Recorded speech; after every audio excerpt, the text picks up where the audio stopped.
দশম শ্রেণীর শিক্ষার্থীরা, আশা করি তোমরা সবাই অনেক ভালো আছো। আজকে আমরা নতুন একটা অধ্যায় উচ্চতর গণিতের সম্ভাবনা এটা নিয়ে শিখব।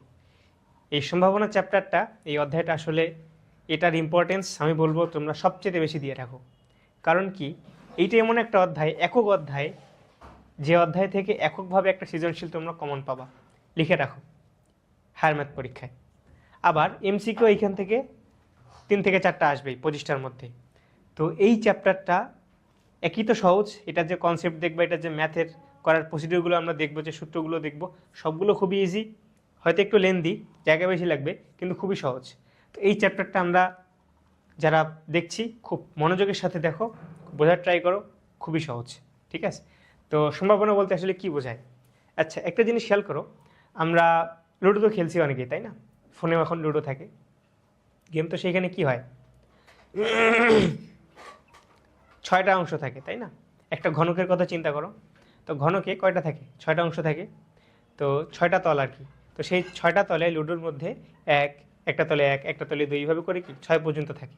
তা আমি যখন লুডোটা ছুড়লাম, ছুড়ার পরে নিশ্চয়ই একটা তল উপরে উঠবে, সেই যে তল উপরে ওঠে সেটার উপর ভিত্তি করে কি আমার খেলাটা হয়। যদি ছক্কা হয় তাহলে আমার গুটি বের হচ্ছে, এরকম তো, তাই না?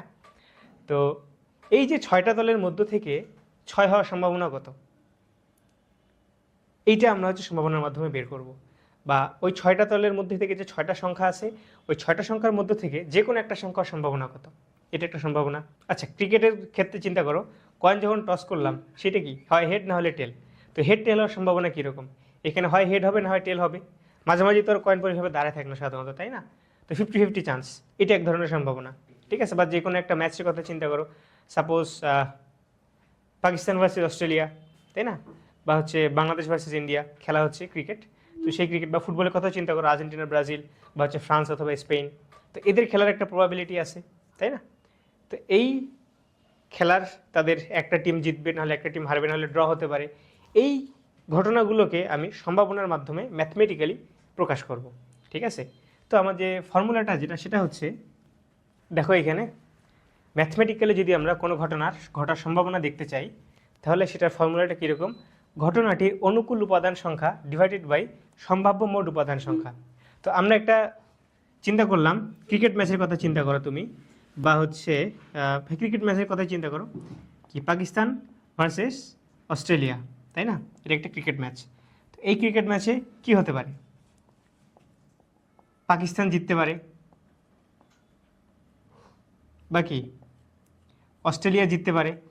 তখন কি, যদি অস্ট্রেলিয়া জেতে তাহলে কি পাকিস্তান হারবে, তাই না? তার মানে এখানে কি পাকিস্তান হারবে যদি অস্ট্রেলিয়া জেতে। আরেকটা কি, ড্র হতে পারে। এই 3টা কেসই তো, পাকিস্তান জিতবে, পাকিস্তান হারবে, ড্র। পাকিস্তানের সাপেক্ষে যদি চিন্তা করো, তাহলে এইখানে মোট কয়টা ঘটনা ঘটতেছে? 3টা ঘটনা না? হয় পাকিস্তান জিততেছে, নয় হারতেছে, নাহলে ড্র হচ্ছে। তাহলে আমার সম্ভাব্য মোট উপাদান সংখ্যা কি? 6টা ঘটনা ঘটতে পারে টোটাল। তাহলে আমার এখানে মোট ঘটনা ঘটার সম্ভাবনা হচ্ছে 3। এখন ঘটনাটির অনুকূল উপাদান সংখ্যা, মানে আমি কোন ঘটনাটা নিতে চাচ্ছি, আমি কার সম্ভাবনা বের করব? পাকিস্তান জিতবে, এই সম্ভাবনাটা আমরা বের করব। তাহলে এই যে 3টা ঘটনা এখানে আছে, এই 3টা ঘটনার মধ্যে থেকে পাকিস্তান জিততেছে এমন ঘটনা কয়বার আসছে? একবার আসছে না, এই যে শুধু একবার। তাহলে কি অনুকূল উপাদান সংখ্যা 1। এটা কি পাকিস্তান জিতার, এই যে পাকিস্তান জিতার সম্ভাবনা কি 1/3 অস্ট্রেলিয়ার সাথে, যেহেতু আমার এখানে 3টা উপাদান হচ্ছে। এবং এইটাকে আমি যদি পার্সেন্টেজে প্রকাশ করি, তাহলে কি হবে? ইন্টু 100%, বা 33.33%। তার মানে এইখানে চিন্তা করো, প্রত্যেকটা ঘটনা আমি যদি পাকিস্তান হারার ক্ষেত্রেও চিন্তা করি, তাহলে কি 1/3 হবে। যদি ড্রয়ের কথাও চিন্তা করি, তাহলে কি এটা হবে 1/3 হবে না? Same, into 100। তার মানে যেহেতু 3টা ঘটনা, প্রত্যেকটা 3টা ঘটনা ঘটার সম্ভাবনাই সমান, 33.33, এটাও 33.33, 33.33%, ঠিক আছে? সম্ভাবনা সংক্রান্ত যেসব ম্যাথ আছে, এই ম্যাথগুলো করার জন্য আমাদের যে 2টা কনসেপ্ট দরকার, একটা হচ্ছে দৈব পরীক্ষা, আর নমুনার ক্ষেত্রে আসলে অনেকগুলো কনসেপ্ট বইয়ে দেওয়া আছে। তো আমরা আর কি 2টা যেটা ইম্পর্টেন্ট সেটাই নিলাম। দেখো আমার এইগুলো কনসেপ্ট কিছু না, আমাদের নিচে যে ম্যাথ পারতে হবে।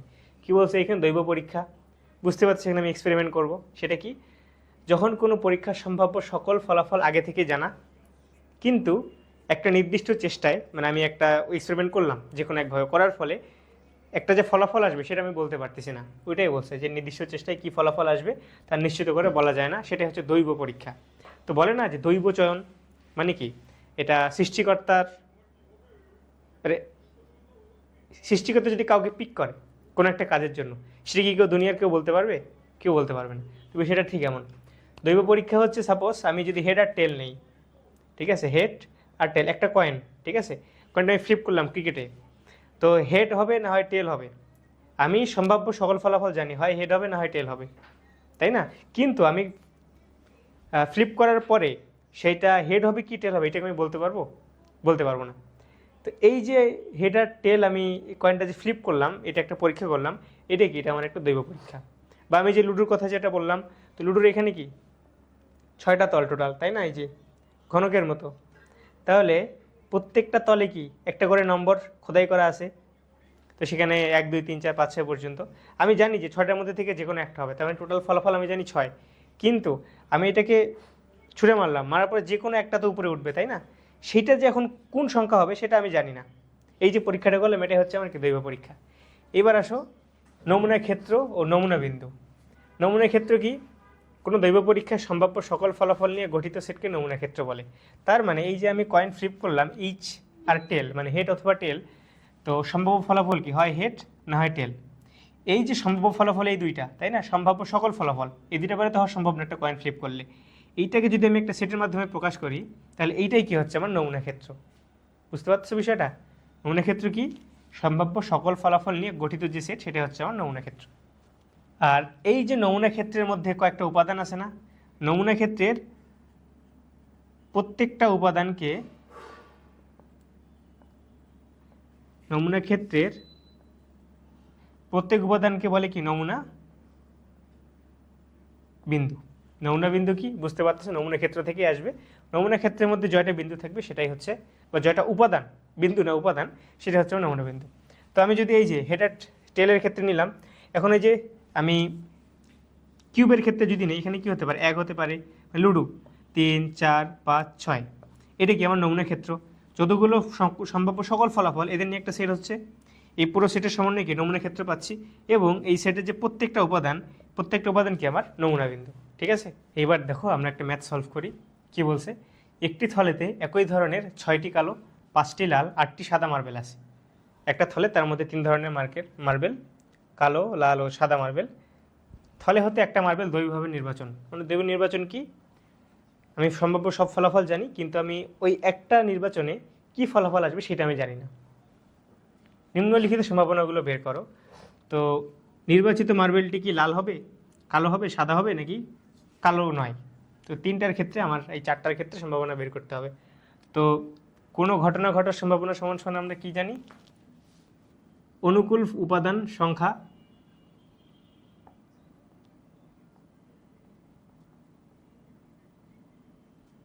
ডিভাইডেড বাই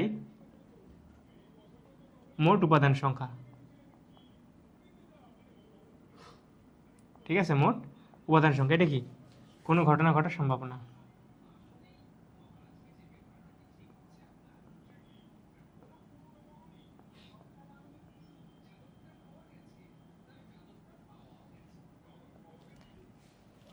অনুকূল উপাদান সংখ্যা ডিভাইডেড বাই মোট উপাদান সংখ্যা, ওই ঘটনা ঘটে অনুকূল উপাদান সংখ্যা। তো দেখো অনুকূল বলতে বোঝাচ্ছে আমি যেটা ডিজায়ার্ড, আমি যেটা চাচ্ছি। তার মানে এইখানে প্রথমটার ক্ষেত্রে লাল, মানে নির্বাচিত মার্বেলটি লাল হওয়ার সম্ভাবনা কত, তার মানে এই লালের যে উপাদান সংখ্যা সেটাই কি আমার অনুকূল উপাদান সংখ্যা, যেটা আমি চাচ্ছি। তাহলে লাল মার্বেল টোটাল কয়টা আছে দেখো তো, 5টা লাল মার্বেল আছে, তাই না? তার মানে লাল মার্বেল আছে হচ্ছে 5টা।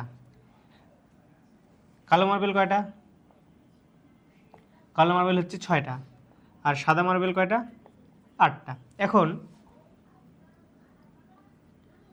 একটা জিনিস খেয়াল করো, একটা 3টা ক্ষেত্রে অনুকূল উপাদান সংখ্যার কত, লালের ক্ষেত্রে লাল মার্বেল নির্বাচিত হবে, অনুকূল উপাদান 5টা, মানে 5বার লাল নির্বাচন হতে পারে মোটগুলো থেকে।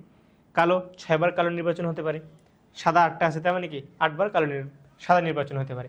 এখন এইখানে মোট উপাদান সংখ্যা বলতে কি, সম্ভাব্য সকল পরীক্ষার ফলাফল যেটা হতে পারে, মানে সম্ভাব্য সকল ফলাফল সংখ্যা। এখানে কি আমি যদি তিনটাকে যোগ করি তাহলে আমি কি মোট উপাদান সংখ্যা মানে কি মোট ফলাফল সংখ্যা আমি পাবো না। তার মানে সূত্র অনুযায়ী মোট উপাদান সংখ্যা ইকুয়াল টু কত হবে, তিনটার যোগফল, এটা কত 19, 11 আর 8 19, ঠিক আছে। তাহলে আমার মোট উপাদান সংখ্যা এখানে কত 19, তাহলে লাল হওয়ার সম্ভাবনা কত, অনুকূল উপাদান সংখ্যা লালের ক্ষেত্রে 5, তাই না। আবার যদি আমি কালোর ক্ষেত্রে চিন্তা করি, কালোর ক্ষেত্রে অনুকূল সংখ্যা মানে কি যেটা কালো আছে, কালো মার্বেল জয়টা আছে তয়টাইতে উঠতে পারে, তাহলে কত 6, উপাদান মোট হচ্ছে কত 19। আর সাদা কি, সাদা হচ্ছে এই যে 8/19, বুঝতে পারতেছো তো, দেখতেছো সম্ভাবনার ম্যাথগুলো কত ইজি, জাস্ট একটু হয়তো অনেক উদ্দীপক বা কথায় অনেক কিছু লেখা থাকবে কিন্তু আলটিমেটলি ম্যাথগুলো দেখো 1 লাইনের 2 লাইনের 3 লাইনের এরকম। কালো নয়, এখন এটা একটু লক্ষ্য করো, এটাকে আমরা প্রকাশ করি যেহেতু রেড, তার মানে PR মানে প্রবাবিলিটি অফ রেড কালো, এটাকে প্রকাশ করি প্রবাবিলিটি অফ ব্ল্যাক PB, সাদা প্রবাবিলিটি অফ হোয়াইট তার মানে P/W, ঠিক আছে। এখন কি বলছে 4 নম্বরে, কালো নয় মানে নির্বাচিত মার্বেলটা কালো হবে না, এইটা সম্ভাবনা কত হবে। তো নির্বাচিত মার্বেলটা কালো হবে এইটাকে যদি আমরা মোট সম্ভাবনা থেকে বাদ দিতে পারি তাহলেই কি কালো হবে না, এই সম্ভাবনাটা পাওয়া যাবে। এখন মোট সম্ভাবনা আসলে কি, আমি যদি এই তিনটা যোগ করি তাহলেই কি আমি মোট সম্ভাবনা পাবো না। এক্ষেত্রে আমার 3টা সম্ভাবনা হওয়ার সম্ভব এই কেসে, এই ঘটনার ক্ষেত্রে। তার মানে আলটিমেটলি আমি যদি যোগ করি হর একই 19, আর লব যদি যোগ করি তাহলে কি 5 + 6 + 8 19। তার মানে সবসময় মনে রাখবা একটা ঘটনা সেটার ফলাফল হতে পারে সাপোজ 2টা, 50-50 চান্স, যদি যোগ করি তাহলে কি আবার 1 পাচ্ছি না বা কত 100%। প্রথম যেটা এক্সাম্পল দেখাইলাম পাকিস্তান অস্ট্রেলিয়া, পাকিস্তান জিততেছে, পাকিস্তান হারতেছে, ড্র হচ্ছে 33.33, তিনটা যদি যোগ করো তাহলে 99.9, ওটা 100% আর কি, তাই না। তার মানে মোট সম্ভাবনা বলতে বোঝাচ্ছে আমি যদি 1 থেকে বাদ দেই কালো হবে এই পরীক্ষার মধ্যে তাহলেই কি এমন একটা সম্ভাবনা পাবো যে সম্ভাবনাটা ইন্ডিকেট করবে যে দৈবভাবে নির্বাচনের মাধ্যমে মার্বেলগুলো কালো হবে না। তাহলে এটা ইকুয়ালস টু কালো হবে না,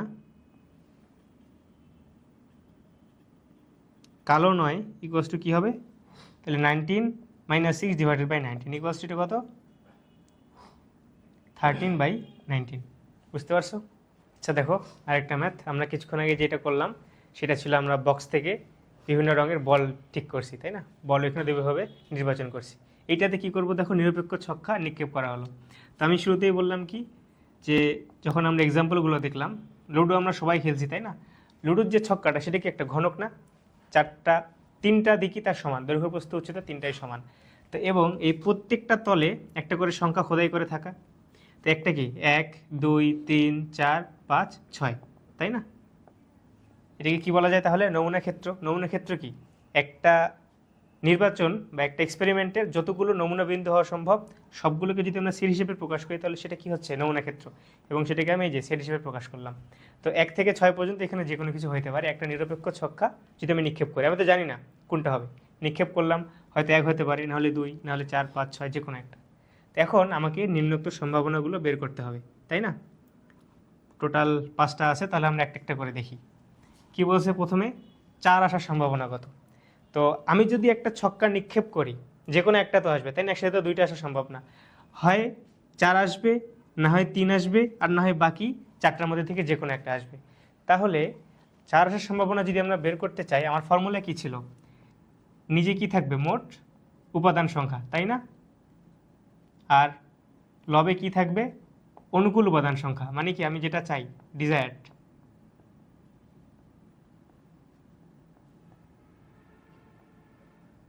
তাহলে দেখো এই ম্যাথের ক্ষেত্রে 4 আসার সম্ভাবনা চাইছে, তার মানে আমি কি চাই 4 চাই, এটা কি আমার ডিজায়ার্ড, তাই না।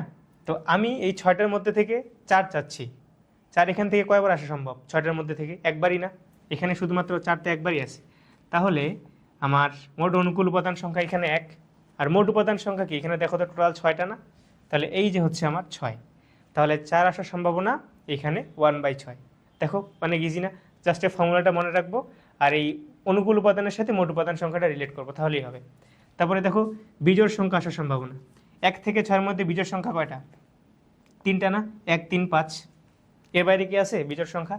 তাহলে কি অনুকূল উপাদান সংখ্যা এখানে 3, কয়টার মধ্যে থেকে আসবে 6টা, তার মানে কি 6 মোট উপাদান সংখ্যা। এটাকে যদি আমরা কাটাকাটি করি 3 দিয়ে তাহলে কত 1/2, ঠিক আছে, এটা গেল কি আমার 2, এটা হচ্ছে আমার 1। এবার দেখো 4 অথবা 4-এর বেশি সংখ্যা আসা, 4 অথবা 4 মানে কি ইনক্লুডিং 4, 4 সহ 4-এর বেশি কত 4, 5, 6, তাই না? হয় 4 না হয় 5 না হয় 6, টোটাল কত 3টা না? তাহলে অনুকূল উপাদান এইখানেও কত 3, আর মোট উপাদান তো আমার 6, তাহলে এটাকে আমরা যদি কাটাকাটি করি তাহলে হবে 1/2। এইবার দেখো আমি যদি 4-এর ক্ষেত্রে দেখি 5 এর কম সংখ্যা আসার সম্ভাবনা, মানে এই যে 5 এর কম বলতে কি এই যে 1 থেকে 4 এইগুলো কি 5-এর কম, এগুলো তো একবার না একবার আসবে, এই সম্ভাবনাটা আমাকে বের করতে বলছে যে 5-এর কম সংখ্যা আসার সম্ভাবনা কত। তাহলে দেখো অনুকূল উপাদান সংখ্যা এই ক্ষেত্রে কত হবে 4, তাহলে 4 আর মোট কত 6, 2 দিয়ে ভাগ করলে কত হবে 2/3, তাই না? আবার 5 নম্বরটা দেখো 3 দ্বারা বিভাজিত এবং জোর আসা, এটা একটু ভালো মতো লক্ষ্য করো, 3 দ্বারা বিভাজিত এবং জোর আসা মানে দুইটা কন্ডিশন ফিল আপ হতে হবে, একবার হচ্ছে বিভাজিত হতে হবে, আরেকবার কি জোর আসতে হবে। তার মানে 1 থেকে 6-এর মধ্যে 3 দ্বারা বিভাজিত কয়টা আছে, 3 নিজে একটা আর 6 একটা, 6 কি 3 × 2, তাহলে 3 × 6, এইটা কি 3 দ্বারা বিভাজিত সংখ্যা। এবং কি বলছে দ্বিতীয় কন্ডিশন জোর আসা। আচ্ছা এই দুইটার মধ্যে থেকে দেখো তো 3 কি জোর হওয়া সম্ভব? 3 বিজোড় না, তাহলে 3 আমার দ্বিতীয় কন্ডিশনটা স্যাটিসফাই করতেছে না। তাহলে এই দুইটাকে আমি যদি কম্বাইন করি তাহলে আমার মোট অনুকূল উপাদান সংখ্যা কয়টা, শুধু 6, 1 না, এই যে 1, আর টোটাল উপাদান কত 9, সরি টোটাল উপাদান কত 6, এই যে 6, 6 দিয়ে ভাগ হয়ে যাচ্ছে। দেখতেছো ম্যাথগুলো কিচ্ছু না, জাস্ট এই যে একটা ফর্মুলা বের করলাম, এটা দিয়ে সবগুলো ম্যাথ করতেছি। এরপর আরেকটা ম্যাথ শিখবো, সেখানে আমরা এই যে অথবা এবং এই যে এবং এইটা যে আমরা শিখছি, এই কন্ডিশনগুলোতে আমাকে ডিডাক্ট বাদ দিতে হবে কিছু, সেটা আমরা এরপরে শিখব। আচ্ছা দেখো এবার নতুন দুইটা কনসেপ্ট, একটা হচ্ছে বর্জনশীল ঘটনা আর একটা হচ্ছে অবর্জনশীল ঘটনা, বিপরীত আর কি। তো শুরুতেই আমরা বর্জনশীল ঘটনা দিয়ে শুরু করি।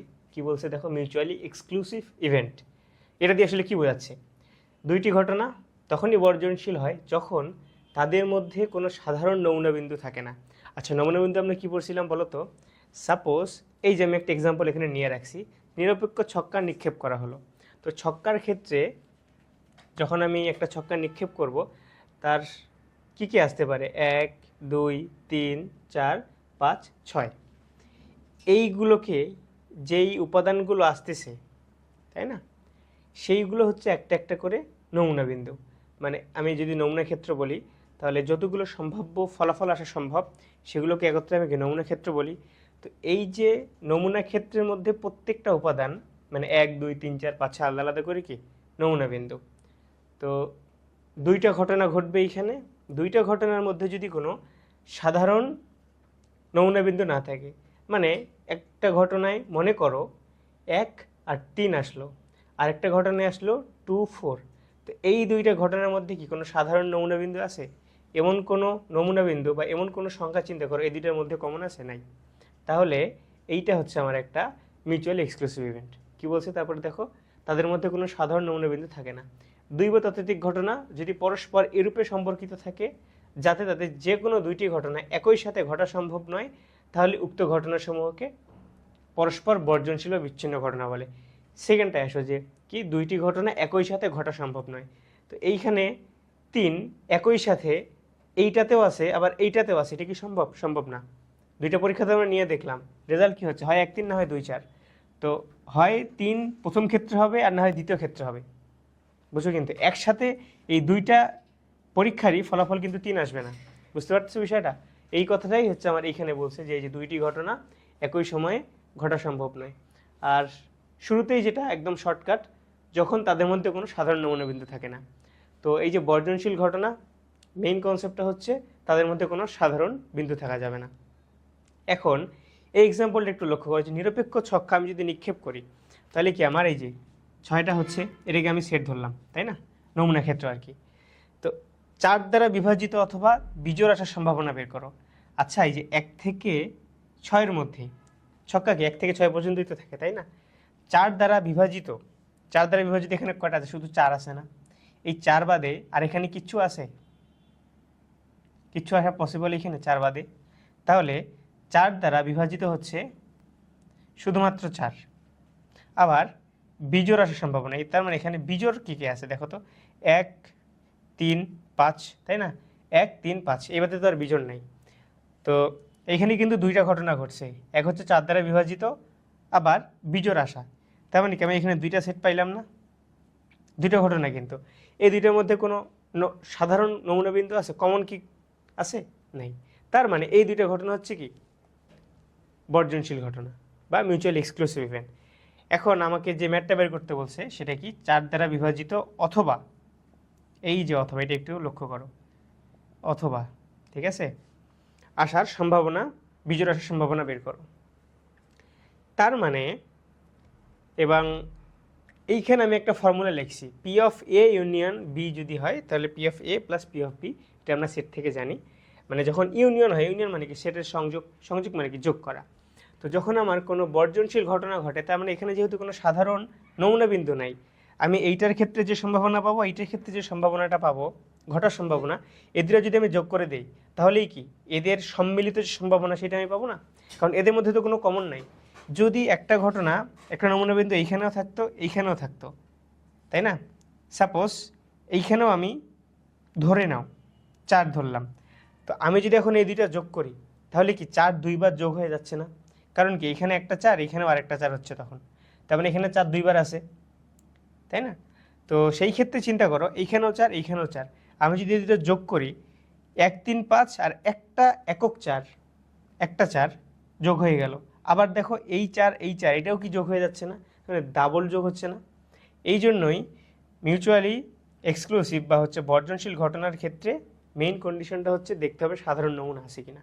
সাধারণ নমুনা নাই, জাস্ট এদের সম্ভাবনাগুলো কি এই যেভাবে যোগ করে দাও, যেটা হবে সেটাই আমার এই সম্ভাবনা, যেটা বের করতে বলবে সেটা। তো আমরা এটা ম্যাথটাকে করে ফেলি। এটাকে আমরা কি এ দিয়ে যদি রিপ্রেজেন্ট করি তাহলে এ, এটা বি, তাহলে formula P of A plus P of B. এটা ঘটানোর সম্ভাবনা কত? অনুকূল উপাদান সংখ্যা কত? 3 না? 3। মোট উপাদান সংখ্যা 6। 4 দ্বারা বিভাজিত অনুকূল উপাদান সংখ্যা 1, শুধু 4 আছে এইখানে। মোট উপাদান সংখ্যা কত? 6। 6 লসাগু করলে কত হবে? 3 + 1 = হচ্ছে 4/6। কঠিন? ইজি। আচ্ছা, এইখানে একটা জিনিস লক্ষ্য আমি করতে বলছিলাম কিছুক্ষণ আগে, যে অথবা, এটা দিয়ে কি বোঝাচ্ছে? হয় 4 দ্বারা বিভাজ্য অথবা বিজোড় আসার সম্ভাবনা। তার মানে একটা জিনিস খেয়াল করো, 4 দ্বারা বিভাজিত ও বিজোড় আসার সম্ভাবনা, এর যেই উপাদানগুলো হবে এগুলোকে যদি আমি উপাদান হিসেবেই সংযোগ করে ফেলি তাহলেও তো হয়। অথবা মানে কি সংযোগ করা, অর ফাংশন, তাই না? তো অথবা দিয়ে যেটা বোঝাচ্ছে, আমার হাতে যেগুলো থাকবে, যেগুলো আমার উপাদান সংখ্যা তৈরি হবে বিভিন্ন পরীক্ষার ফলে, সেই উপাদান সংখ্যাগুলোকে আমি সংযোগ করব। তাহলে এখানে 4 দ্বারা বিভাজিত হচ্ছে যে 4, আবার বিজোড়ের সম্ভাবনা 1 3 5। তাহলে আমি যদি এই দুটোকে এখন যোগ করে ফেলি, উপাদান হিসেবে যদি যোগ করে ফেলি, তাহলে এই দুই ক্ষেত্রে টোটাল উপাদান সংখ্যা কয়টা? 4টা না? একটা হচ্ছে 4, একটা হচ্ছে 1, একটা হচ্ছে 3, আর একটা হচ্ছে কি 5। এই যে, তার মানে অনুকূল উপাদান সংখ্যা এখানে 4, মোট উপাদান সংখ্যা কত? 6। এখানেও দেখো তো 4/6 হচ্ছে না, যদি আমি এই যে এভাবে করি অথবা নিয়ে নিই। বুঝতে পারছো বিষয়টা? তার মানে বর্জনশীল ঘটনা যদি হয় তাহলে এক্ষেত্রে ক্যালকুলেশনটা অনেক সহজ, জাস্ট যোগ করে দেবো, হয়ে গেল, ঠিক আছে? কিন্তু অবর্জনশীল ঘটনা, বুঝতে পারতেছো নাম দেখেই এটা বিপরীত। তার মানে এখানে যদি সাধারণ নমুনা বিন্দু না থাকে, তার মানে এই ক্ষেত্রে সাধারণ নমুনা বিন্দু থাকবে, মানে কমন থাকবে দুইটার মধ্যে। কি বলছে? দ্বিতীয় ততোধিক ঘটনা যদি এরূপে পরস্পর সম্পর্কযুক্ত হয় যে তাদের মধ্যে যে কোনো দুইটি ঘটনা একত্রে ঘটতে পারে, মানে এই যে যেটা বললাম, দুইটি ঘটনা একই সাথে ঘটার সম্ভব না। 3 এইখানেও আছে, এইখানেও আছে, পসিবল না, তাই না? যেমন এই যে 4 এইখানে তো আছেই বি সেটে, এ সেটে কি আসা সম্ভব? 4 সম্ভব না। কিন্তু এই ক্ষেত্রে 4 এই বি সেটেও আসবে, এ সেটেও আসবে, কার ক্ষেত্রে? অবর্ণনশীল ঘটনার ক্ষেত্রে, অবর্জনশীল ঘটনার ক্ষেত্রে। তো এমন যে দুইটা ঘটনা একত্রে ঘটতে পারে, তাহলে এই ঘটনার সমূহকে কি পরস্পর অবর্জনশীল ঘটনা বলে। এখন এই ঘটনাগুলোর মধ্যে এই যে আমি এটা লিখে রাখছি, অবশ্যই সাধারণ নমুনা বিন্দু থাকবে। এইটাই হচ্ছে আসলে আমার মেইন জিনিস। এই ক্ষেত্রে তাদের মধ্যে কোনো সাধারণ নমুনা বিন্দু থাকে না। আর অবর্জনশীল ঘটনার ক্ষেত্রে অবশ্যই সাধারণ নমুনা বিন্দু থাকবে। এটাই আমাদের পার্থক্য, আসল জিনিস। তো এখন দেখো ছক্কা নিক্ষেপ করা হলো 3 দ্বারা বিভাজিত অথবা জোর আসার সম্ভাবনা। আমি তো একটা দেখাই দিলাম যে কি, এই যে আমি উপাদান সংখ্যাগুলোকে একত্রে করে তাদের সম্ভাবনাটা বের করতে পারি। আমরা যেহেতু এইখানে সম্ভাবনা নিয়ে আলোচনা করতেছি, তো সম্ভাবনা রিলেটেড যেসব ফর্মুলা সেসব দিয়ে আমরা ম্যাথগুলো সলভ করি। আমরা এই ফর্মুলাটা দিয়ে আমরা সলভ করবো, যেটা আমরা লিখছি। তাহলে 1 2 3 4 5 6 এটা কি মোট উপাদান সংখ্যা না, বা কি নমুনা ক্ষেত্র? এই ক্ষেত্রে 3 দ্বারা বিভাজিত কি, এইটা একটা, তার মানে 3 6 হচ্ছে 3 দ্বারা বিভাজিত। ওকে, এটা গেল আমার এ সেট। জোর আসার সম্ভাবনা, জোর কি কি হতে পারে? 2 4 6, তাহলে 2 4 6 এটা কি বি সেট। ওকে, এখন এই দুইটা কি অথবা এইটা আসার সম্ভাবনা কত? এইখানে লক্ষ্য করো তো, এই যে 6 এ সেটের আর বি এর 6, এটা কি সাধারণ নমুনা বিন্দু না? দুইটাই, এই 6 তো দুই সেটেই কমন, তাহলে এটা সাধারণ নমুনা বিন্দু। এখন আমাকে যেটা করতে হবে, এই যে আমার ফর্মুলা, আমি যদি এইরকম সিনারিও পাই যে এখানে আমার দুইটা সেটে একটা করে নমুনা বিন্দু কমন থাকতেছে, তাই আমার ফর্মুলা যেটা হবে তাদের এই যে এ ইউনিয়ন বি, বা কি এই যে অথবা কি মনে করো ম্যাথমেটিক্যালি এখানে ইউনিয়ন দিয়ে এক্সপ্রেস করতেছি, বুঝতে পারতেছো?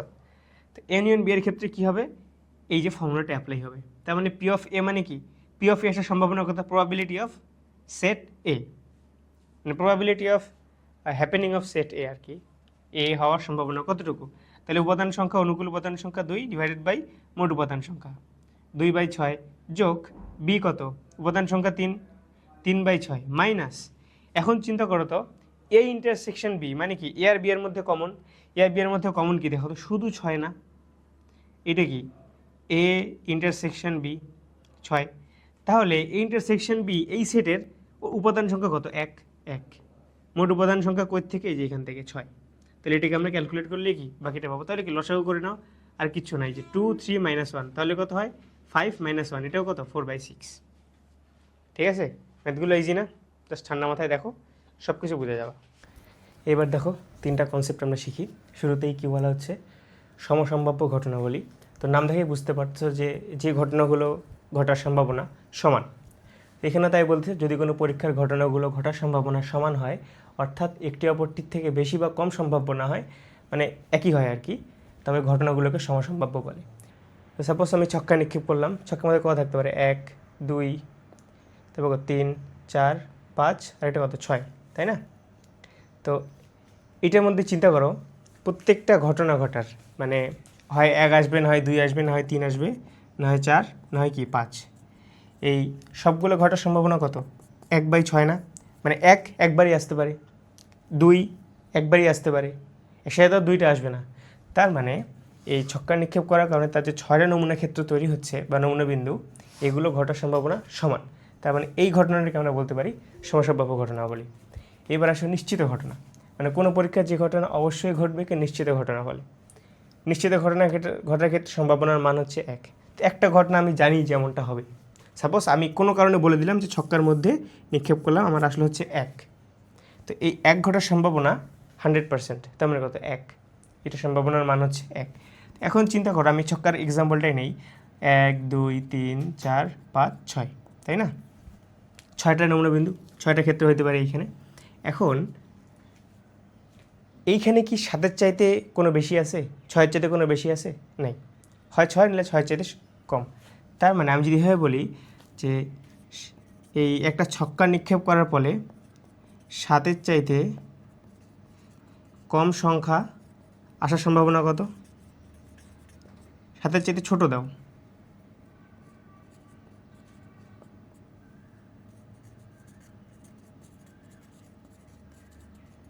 সাতের চাইতে ছোট, 0-এর চাইতে বড়, অত লিমিট দিলাম না, জাস্ট একটা জেনারেলাইজ ফরম্যাটে। তো 7-এর চাইতে ছোটো কি, সবগুলো 7-এর চাইতে ছোটো না? তার মানে আমার কোশ্চেনটা যদি এমন হয় যে 7-এর চাইতে ছোট সংখ্যা আসার সম্ভাবনা কত, তাহলে এটা কি নিশ্চিত ঘটনা, মানে 7-এর চাইতে ছোটো তো আসবেই ছক্কা নিক্ষেপ করলে, 7-এর চাইতে বড় তো আর আসবে না। তাহলে এই ক্ষেত্রে সম্ভাবনার মান হচ্ছে আমার 1, এটাই কি ম্যাক্সিমাম, ঠিক ম্যাক্সিমাম সম্ভাবনার মান যেটা হতে পারে সেটা। এবারে আসো অসম্ভব ঘটনা। কোনো পরীক্ষায় যে ঘটনা কখনোই ঘটবে না, অর্থাৎ ঘটতে পারে না, একে অসম্ভব ঘটনা বলে। আচ্ছা, এর মধ্যে কি কখনো 6-এর চাইতে বড় সংখ্যা আসা সম্ভব ছক্কা নিক্ষেপ করার ফলে? তাহলে যদি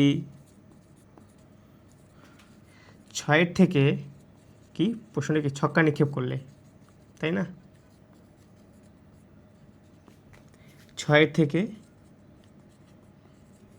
বড় সংখ্যা আসার সম্ভাবনা কত? 6-এর থেকে বড় কি আসা পসিবল না। তার মানে কি অসম্ভব একটা জিনিস, তার মানে যেহেতু আসা সম্ভবই না, তার মানে কত? 0। এই ঘটনাটাকে আমরা বলতেছি কি অসম্ভব ঘটনা, যেটা আসা কখনোই সম্ভব না। ঠিক আছে, তো এই যে তোমার নিশ্চিত ঘটনা, অসম্ভব ঘটনা, এইগুলোর থেকে এমসিকিউ আসতে পারে। কীরকম? তুমি টার্মটা মনে রাখো যে কোনো একটা ঘটনার ঘটার সম্ভাবনা পি অফ এ মনে করো, এটা কি 0 হইতে পারে, আবার 0-এর চাইতে বড় হইতে পারে, তাই না? আর এটা কি লোয়েস্ট, আর ম্যাক্সিমাম কত বলছিলাম? 1। তাহলে কি 1 হতেও পারে, আবার 1-এর চাইতে ছোটও হতে পারে। এই কন্ডিশনটা খুব ইম্পর্টেন্ট। মানে কোনো একটা ঘটনা যেটা এ, এটা ঘটার সম্ভাবনা মানে পি অফ এ হচ্ছে 0 চাইতে গ্রেটার অর ইকুয়াল এবং 1-এর চাইতে less or equal. P of A greater equals to 0, less or equals to 1। এইটা তোমার এমসিকিউ এর জন্য খুবই ইম্পর্টেন্ট। এই কন্ডিশনে যদি মাথায় রাখতে পারো, এমসিকিউতে এখান থেকে যে কোনো ঘুরায় পেঁচাই দিলেও বের করতে পারবো, কারণ আমরা তো এই সংখ্যাগুলো জানি। ঠিক আছে, এবার একটা ম্যাথ দেখি কি বলছে। একটি ঝুড়িতে 8টি লাল, 10টি সাদা ও 60টি কালো মার্বেল আছে। দুইভাবে একটি মার্বেল নেওয়া হলো। যদি প্রতিস্থাপন না করে একটি করে পরপর 4টি মার্বেল তুলে নেওয়া হয়। এই লাইনটা একটু লক্ষ্য করো, প্রতিস্থাপন না করে, এই ফ্রেজটাই হচ্ছে আমার এখানে ইম্পর্টেন্ট। তো প্রতিস্থাপন না করে একটি করে পরপর 4টি মার্বেল তুলে নেওয়া হয়, তবে মার্বেল সাদা হওয়ার সম্ভাবনা নির্ণয় করো। তো এই কথাটা লক্ষ্য করো, প্রতিস্থাপন না করে মানে কি? এটা মনে করো আমার ঝুড়ি, এইখানে সাদা মার্বেল বলছে না, সাদা মার্বেল হচ্ছে আমার 10টা। 1 2 3 4 5 6 7 8 9 10। এখান থেকে আমি একটা মার্বেল তুলে নিয়ে আমি এই যে এখানে রাখলাম। তাহলে কি এই মার্বেলটা কি এখানে থাকলো? আর এটা থাকলো না। ঠিক আছে, এখন প্রতিস্থাপন না করা মানে কি? আমি যখন দ্বিতীয় মার্বেলটাকে তুলবো, তখন আমি প্রথম মার্বেলটা কিন্তু এখানে ব্যাক আসবে না, প্রতিস্থাপিত হচ্ছে না। দ্বিতীয় মার্বেলটা যদি এখানে যায়, তাহলে কী হবে? যে এখানে, তাহলে এখান থেকে কি আরেকটা কমে গেল। ঠিক আছে, তার মানে শুরুর দিকটায় লক্ষ্য করা, আপাতত এটা থাক আমাদের। যখন আমি একটা মার্বেল তুলে নেব, টোটাল এটার মধ্যে সাদা আছে, এটার মধ্যে লাল আছে এবং এটার মধ্যে কালো আছে, ওইগুলো আর লিখলাম না। তাহলে মোট কয়টা হচ্ছে এখানে? 25টা, তাই না? তো এই 25টার মধ্যে থেকে সাদা হওয়ার সম্ভাবনা, একটা সাদা হওয়ার সম্ভাবনা কী বলছে? একটি অপোজিটের মধ্যে সাদা হওয়ার সম্ভাবনা কত? তাহলে দেখো তো, এভাবে আমি যদি শুরুর দিকে তুলতে থাকি, তাহলে কত? 10টা সাদা হতে পারে, তাই না? যেহেতু টোটাল 10টা আছে। অনুকূল ঘটনা ঘটার সম্ভাবনা আর কি, অনুকূল উপাদান। এখন এই যে এইভাবে করে কি আমি এখানে 10টা সাদা তুলতে পারবো একটা করে, তাই না? দ্বিতীয় ক্ষেত্রে দেখো, এইটা মার্বেল কি এইখানে ছিল না আগে, এটা কি আমি বের করে নিয়ে আসলাম।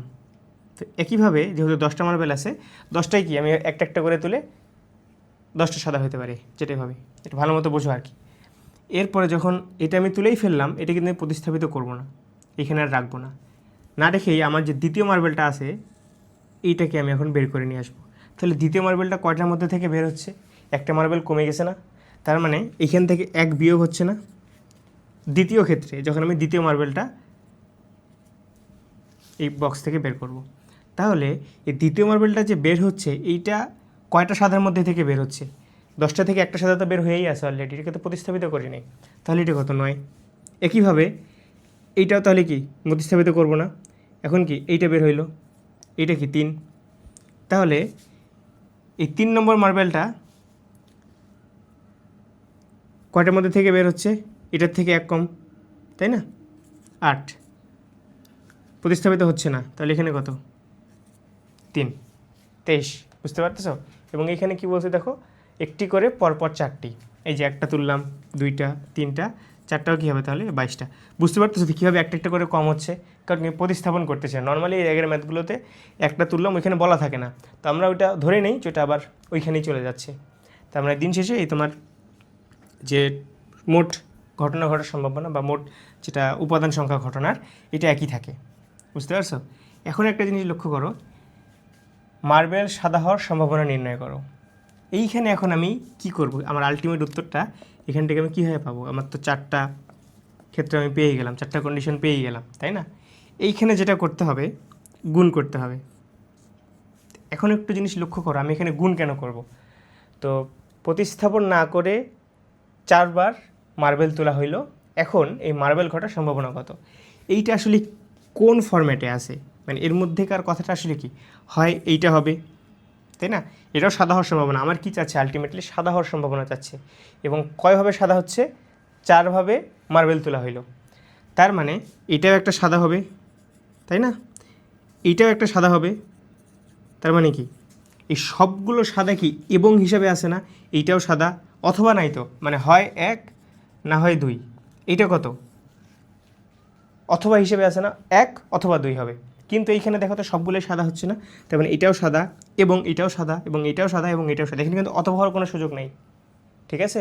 1 অথবা 2 হচ্ছে না, কিন্তু সবগুলো মিলে আমি আমার আলটিমেট রেজাল্টটা পাবো, ঠিক আছে? এই জন্য এটা কি এবং সম্ভাবনার ক্ষেত্রে যখনই এবং থাকে সেক্ষেত্রে আমার সাধারণত এখানে গুণ হয়, আর যদি আমার অথবা হয় সেটা কি হয়? সেটা আমার যোগ হয়। তো যাই হোক, সেটা আমরা ম্যাথ করতে করতে আরও ক্লিয়ার হবো সামনে। তো এটা কি এবং ফরম্যাট এখানে যুক্ত, তার মানে যেহেতু সবগুলোই আমার একসাথে একটা সম্ভাবনা তৈরি হচ্ছে এবং বুঝতে পারতেছো তো, তাহলে এখানে আমার কী হবে? গুণ হবে সবগুলো, এবং গুণ করে আমি যে রেজাল্টটা পাবো সেটা হচ্ছে আমার সাদা হওয়ার সম্ভাবনা, ঠিক আছে? এখানে মেইন কনসেপ্টটা হচ্ছে এটা প্রতিস্থাপন না করে, কারণ একটা একটা করে কমতে থাকবে, কারণ যেহেতু প্রতিস্থাপিত হচ্ছে না। এবার দেখো, এই সম্ভাবনা চ্যাপ্টারের one of the most important topic, এখান থেকে আসলে কোশ্চেনটা হবে। তো এটা হচ্ছে প্রবাবিলিটি ট্রি। তো প্রবাবিলিটি ট্রি আসলে কি? যখন অনেকগুলো ঘটনা একসাথে হয়, একটার পর একটা ইন্টার রিলেটেড, তখন সেগুলো তো আসলে ওই নমুনার ক্ষেত্রে হয়ে আমরা মাথায় ভিজুয়ালাইজ করে ওইটাকে আমরা যদি নমুনার ক্ষেত্রে লিখতে চাই আমাদের জন্য অনেক কঠিন হবে। তো প্রবাবিলিটি আমাদের এই কাজটা অনেক সহজ করে দিচ্ছে। প্রবাবিলিটির মাধ্যমে আমরা যখন অনেকগুলো ঘটনা হচ্ছে, যেমন এখানে একটা এক্সাম্পল নিয়েছি, দেখো 3টি মুদ্রা একসাথে নিক্ষেপ করা হলে তার প্রবাবিলিটি ট্রি তৈরি করে নমুনা ক্ষেত্রটি দেখাও। তো 3টা মুদ্রা যখন আমরা একসাথে নিক্ষেপ করব, সেখানে অনেকগুলো ঘটনা হবে, মানে একটার সাথে আরেকটা রিলেটেড হবে না? তো সেটা তো মাথায় চিন্তা করাটা একটু কঠিন। এই জন্যে আমরা করব কি, প্রবাবিলিটি ট্রি ড্র করব। তো 3টা মুদ্রা, তো দেখো এটা একটা মুদ্রা, তাই না? এটা মুদ্রা যদি আমরা নিক্ষেপ করি তাহলে কি হতে পারে? হেড হইতে পারে, টেল হইতে পারে। এটা কি প্রথম মুদ্রা, তাই না? এটা কি আমার মুদ্রাটা। এখন এইটার সাথে আমি কি রিলেট করতেছি? আরেকটা মুদ্রা রিলেট করতেছি, তাই না? তার মানে আমি যদি এখানে দ্বিতীয় একটা মুদ্রা নেই, এটা কার সাথে রিলেট হচ্ছে? প্রথম মুদ্রার হেডের সাথে, আবার প্রথম মুদ্রার টেলের সাথে, তাই না? কারণ 3টা মুদ্রা একসাথে নিক্ষেপ করা হয়েছে। 3টা মুদ্রা 3জন না একসাথে নিক্ষেপ করো, অনেকগুলো সম্ভাবনা হতে পারে, এটা একটু চিন্তা করতে হবে। তো এইখানেও কি হতে পারে? হেড হতে পারে, টেল হতে পারে, তাই না? এটা কি দ্বিতীয় মুদ্রা, তাই না? আবার তৃতীয় মুদ্রা, এটার সাথে যদি রিলেট করো তাহলে এখানেও কি হেড টেল হবে,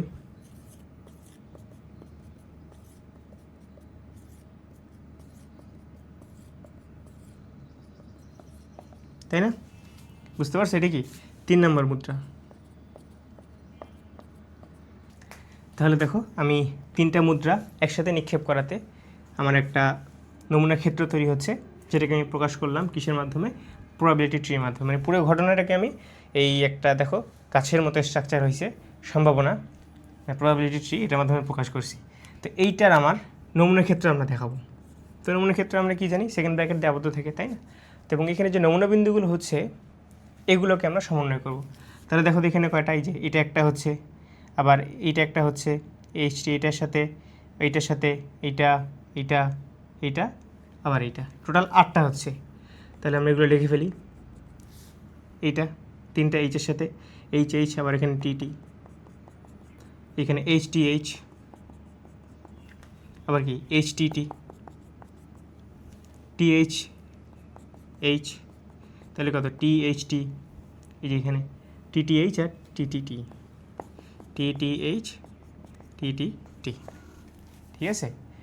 এটা নমুনা ক্ষেত্র তৈরি করে ফেললাম। এইখান থেকে এখন প্রশ্ন এমন আসতে পারে, আমরা দেখবো সামনে যে 3টা এইচ হওয়ার সম্ভাবনা কত, 3টা টি হওয়ার সম্ভাবনা কত, টোটাল নমুনা বিন্দু কয়টা, এখানে 8টা না, তাহলে 8টার মধ্যে থেকে এটা হওয়ার, এটা যতবার আছে অনুকূল সেটা ভাগ টোটাল উপাদান সংখ্যা, বা কমপক্ষে একটা এইচ হইতে পারে, বড় জোর একটা এইচ হইতে পারে, ঠিক আছে। এবং অনেক সম্ভাবনা, অনেক টাইপের ম্যাথ আমরা সলভ করবো সামনে। তো প্রবাবিলিটি কিসের জন্য?